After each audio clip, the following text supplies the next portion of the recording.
حضور نے فرمایا آؤ میں تمہیں پچھلے زمانے کے ایک ایماندار نوخیز ولی اللہ کی بات سناؤں. پچھلے زمانے حضور نے فرمایا پچھلے زمانے میں ایک بادشاہ جادو کے زور پہ حکومت کرتا تھا. جب وہ ایک جادوگر اس نے رکھا ہوا تھا تو جادوگر اس کو جادو بتاتا, وہ جادو کے زور پر حکومت کرتا. جادوگر بوڑھا ہو گیا تو کہنے لگا بادشاہ کوئی نوجوان میرے پاس بھیج دے, اب میں بوڑھا ہو گیا ہوں میرا پتہ کوئی نہیں کب مر جاؤں. ایک نوجوان کی ڈیوٹی لگائی, بڑا زیرک سمجھدار, اپنے رعایا میں سے چن کے جو ذہین فطرت مزاج بچہ تھا وہ اس نے لگایا. اللہ کے محبوب علیہ الصلوۃ والسلام فرماتے ہیں بچہ جادو سیکھنے لگا, وقت گزرنے لگا. بچہ جب جادو سیکھنے جاتا تو رستے میں ایک راہب بھی تھا جو انجیل جانتا تھا. وہ اللہ اللہ سکھاتا, لوگوں کو حضرت عیسیٰ علیہ السلام کی تعلیمات سے آگاہ کرتا. اس نے دیکھا کہ یہاں بھی لوگ اکٹھے ہیں تو وہ بچہ اس راہب کے پاس بھی اٹھنے بیٹھنے لگا. اب جب اس کے ساتھ اس کی گفتگو بڑھنے لگی تو اس کو باتوں میں لذت آنے لگی. اس نے راہب نے پوچھا کہ تو کون ہے اور کس طرح سے آیا ہے, کیا تیرا معاملہ ہے؟ اس نے کہا جی میں جادو سیکھنے جاتا ہوں, آپ کی باتیں مجھے بڑی اچھی لگتی ہیں. اس نے کہا دین سیکھ, جادو سیکھنے والے کافر ہو جاتے ہیں, قرآن و دین سیکھنے والوں کو اللہ کامل ایمان عطا فرماتا ہے. فرمایا یہ سیکھ. بچہ بیٹھنے لگا, اس کے پاس آنے لگا, باتیں دل میں گھر کرنے لگی. ایک وقت آیا کہ مسلمان ہو گیا. اور مسلمان کیسے ہوا؟ بچہ کہتا ہے میں تجربہ کر کے ہوا. اب میں تھوڑا سا وقت جادوگر کے پاس بھی جاتا اور باقی سارا وقت وہاں بیٹھتا. میں ایک دن جا رہا تھا تو رستے میں اژدہا تھا, بہت بڑا سانپ تھا, رستہ روک کے کھڑا تھا. یہ حضور نے بیان کی حدیث.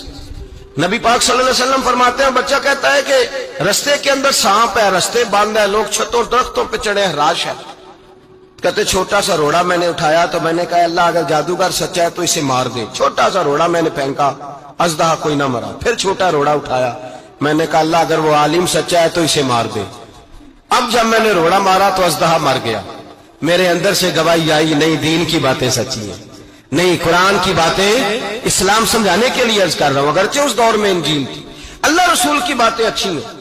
کہتے میں مسلمان ہو گیا, اب میں نے راہب کے پاس ہی رہنا شروع کر دیا, جادوگر کے پاس چھوڑ دیا. اس بچے نے آنا. بادشاہ پوچھتا کہاں زیادہ وقت گزارتے ہو تو وہ بات گول کر دیتا. وقت تیزی سے بڑھنے لگا. اللہ نے اس نوجوان میں طاقت پیدا کر دی.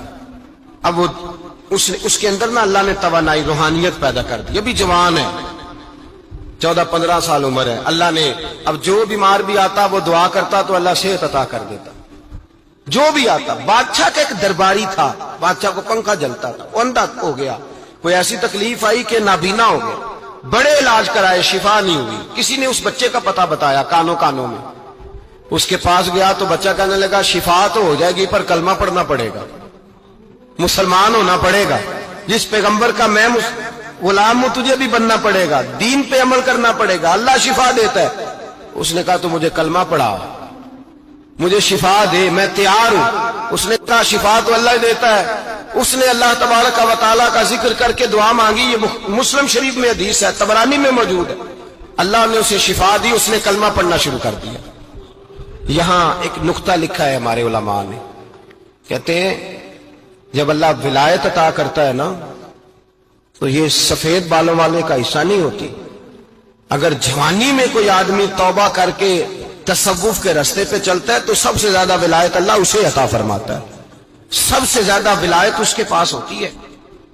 ابھی اس کے بال کالے ہیں, چڑھتی جوانی ہے, دعا کی تو اللہ نے, اور حدیث پاک میں موجود ہے کوڑے آتے تو شفا یاب ہو جاتے, اندھے آتے تو شفا یاب, برس والے آتے تو اللہ سے دے.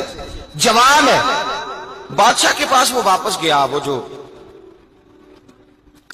آدمی جس کی آنکھیں ٹھیک ہوئی تھی. بادشاہ نے پوچھا کہ کیسے شفا ملی تو کہنے لگا میرے رب نے شفا دی. بادشاہ سجدے کراتا تھا, اپنے آپ کو منواتا تھا معاذ اللہ. کہنے لگا میرے علاوہ کون رب ہے؟ اس نے کہا وہی رب ہے جس نے تجھے پیدا کیا ہے, اور وہی رب ہے جس نے مجھے اندھے کو آنکھیں دی ہیں, وہی ہے میرا مالک. کہا اچھا تو مجھے نہیں مانتا؟ کہا نہیں میں اپنے رب کو مانتا ہوں. بادشاہ نے اسے سزا دی, ستایا. اس نے بچے کا پتہ بتایا, پر بچے کو بلا کے ستایا تو اس راہب کا پتہ بتایا. راہب بھی قتل ہو گیا, نابینا بھی قتل ہو گیا. بادشاہ نے کہا سپاہیوں سے اس بچے کو لے جاؤ اور پہاڑ کی چوٹی پہ جا کے نیچے پھینکو تاکہ مر جائے. بچہ پہاڑ کی چوٹی پہ گیا تو ہاتھ اٹھا کے کہنے لگا یا اللہ میرے لیے نہیں اپنے لیے,